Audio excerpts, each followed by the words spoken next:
Aronija spada u višegodišnje listopadne voćne vrste.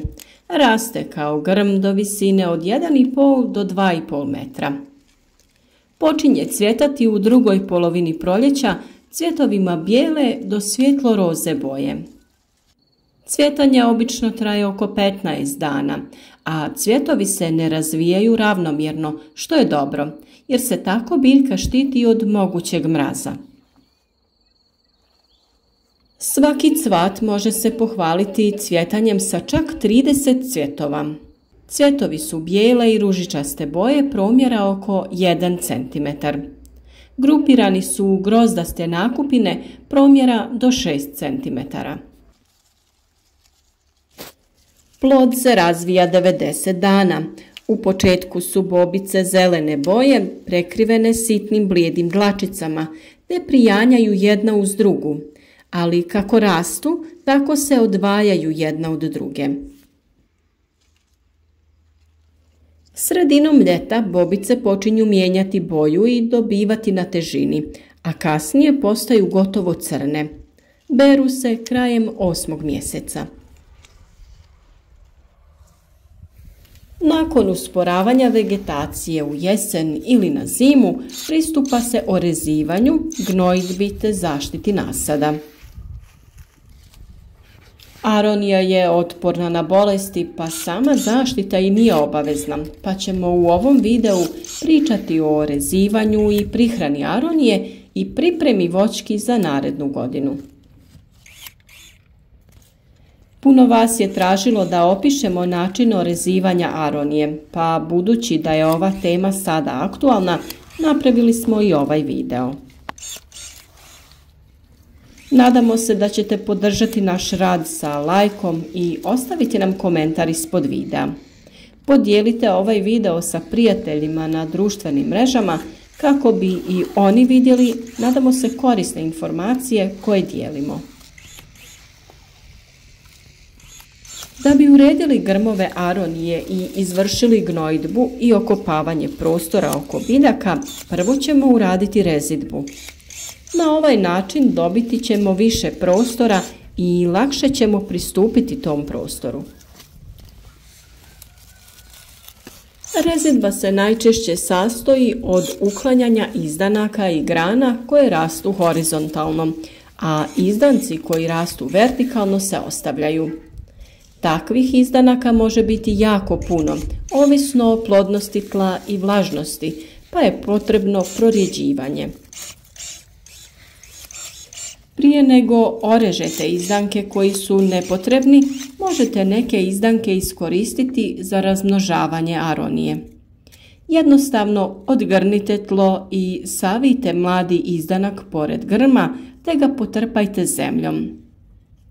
Već iduće godine ovaj izdanak će razviti svoj korijen i biti će spreman za presađivanje. Takve sadnice je lako proizvesti, pa ako imate prostora, napravite nekoliko sadnica i podijelite ih sa prijateljima. Aronija raste najčešće kao grm i često ima velik broj mladih izdanaka, pa se često zato i postavlja pitanje koje izdanke orezati, a koje ostaviti i koliki je broj izdanaka dovoljan za jedan grm. Da bi odgovorili na ovo pitanje, treba razlikovati izdanke po starosti.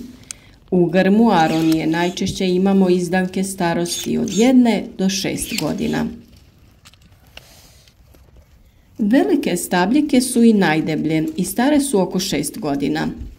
One se najčešće granaju pri vrhu, što i nije poželjno. Broj pupova na granama starih izdanaka je najčešće manji nego broj pupova na mladim izdancima starosti 2 ili 3 godine.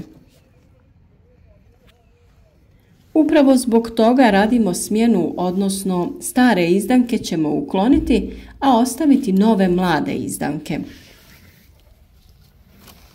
Ovo radimo svake godine na isti način i tako dobivamo grm sa jednako zastupljenim izdancima različite starosti. Jednogodišnji izdanci su visine od 20 cm pa sve do 1 metra. Njih najčešće izraste između 10 i 20 po grmu. To je velik broj i većinu ćemo ukloniti. Ostaviti ćemo svake godine po 4 mlada izdanka koji su se dobro razvili.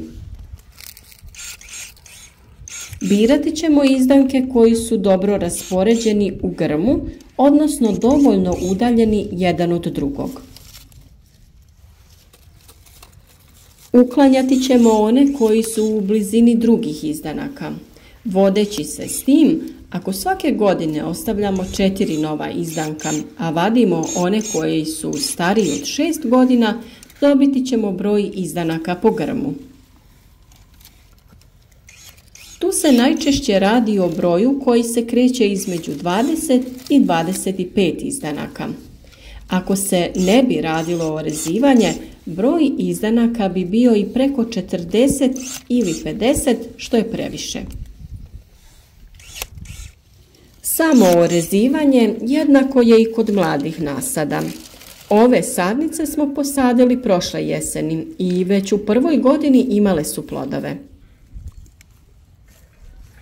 Ova biljka zaista brzo dolazi u rod i veoma se brzo razvija.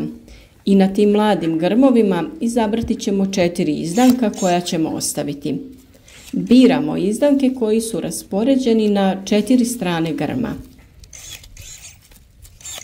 Kao i kod svake biljke, gledamo da se maksimalno prorijedi prostor unutar grma i da se omogući dotok svjetlosti na što više lista na granama. Budući da se radi o velikoj količini mladih izdanaka, ali i veoma jakim izdancima u starijim godinama, potražite alat koji će vam olakšati taj rad. Nama su se za to odlično pokazale baterijske škare koje bez problema mogu orezati veći broj grmova aronije ili drugog voća. Inače, cijena ovakvih alata je dosta velika, ali mi smo pronašli alat koji se može nabaviti po prihvatljivoj cijeni. Ukoliko vam se svidi ovaj alat i poželite ga imati te koristiti u svom voćnjaku, posjetite link koji ćemo postaviti u opisu i na kraju ovog videa. Kao i kod svakog orezivanja, preporučujemo da se alat prvo dezinficira alkoholom ili nekim drugim dezinfekcijskim sredstvom. Ovo je bitno da bi se spriječilo prenošenje bolesti sa biljke na biljku. Kada je u pitanju održavanje alata, dovoljno je samo povremeno podmazati oštricu uljem da bi alat bio dugo vremena efikasan. Kod orezivanja aronije rekli smo da uklanjamo horizontalne izdanke u donjem dijelu grma, ali oni nisu poželjni ni u gornjem dijelu jer zasjenjuju izdanke ispod. Prema tome, na razgranatim izdancima veće starosti ukloniti ćemo bočne grane na kojima i onako nema puno ploda. Izdanke koji su se savili na stranu i postoji mogućnost da pod teretom ploda padnu na zemlju, uklanjamo sada u fazi rezidbe. Ne preporučujemo prekraćivanje izdanaka jer pri njihovim vrhovima je najveća količina plodova. To je opravdano samo ako želimo smanjiti količinu ploda da bi dobili na većoj krupnoći i kvaliteti plodova. Ipak, ako uradimo dobro gnojidbu biljaka, plodovi bi trebali biti kvalitetni, a urod obilan. Mi gnojidbu uvijek radimo kombinacijom stajskog i mineralnog gnojiva. U vrijeme mirovanja biljaka potrebno je obogatiti tlo oko biljaka sa hranjivom materijom. Prije nego što dodamo gnojivo, prostor oko biljaka ćemo očistiti od korova da ne bi nakon gnojidbe krenuo sa još intenzivnijim rastom. Okopavanje prostora oko biljaka vršimo alatima koji nam olakšavaju rad u našem voćnjaku, a to su striž i ploskorez. Nakon okopavanja u tlo dodajemo prerađeni stajnjak i miješamo ga sa zemljom. Dodajemo i mineralno gnojivo NPK formulacije 7-20-30. Ovim hranjivom obogaćujemo tlo većim količinama fosfora i kalija koji su bitni za dobru berbu u narednoj godini. Pravilnim orezivanjem i gnojidbom dobiti ćemo obilje plodova koji su poznati po ljekovitosti i pozitivnom utjecaju na ljudsko zdravlje. Bilo da zamrzavate plodove pa ih konzumirate u toku zime ili od njih pravite cijeđene sokove, odlični su za popravak krvne slike. Mi ih najčešće jedemo direktno svježe sa grmova. Odlični su za osvježenje u ljetnom periodu kada obavljamo poslove oko drugih biljaka i radimo na uređenju našeg voćnjaka. Samo nekoliko grmova aronije dovoljno je za jedno kućanstvo. Već sa 2 grma može se nabrati dovoljna količina plodova koja će se pojesti u toku zime, pa ako imate prostora za posaditi ovu biljku, obavezno je posadite. Pokazali smo vam kako razmnožiti aroniju, a ako želite kupiti kontejnersku sadnicu, obratite se u neki od vrtnih centara ili rasadnika. Mi često proširujemo asortiman naših biljaka u vrtnom centru Drijen pored Zagreba, koji je raj za oči svih zaljubljenika u biljke. Ako ste u blizini, posjetite ih i uvjerite se u to i sami. Nadamo se da smo ovom temom dali dovoljno informacija o orezivanju, gnojidbi i o samom uzgoju aronije. A ako imate nekih dodatnih pitanja, slobodno pišite u komentar. A pišite nam i koja su vaša iskustva oko uzgoja i upotrebe aronije u prehrani. Da li su vam draži sokovi ili svježi plodovi?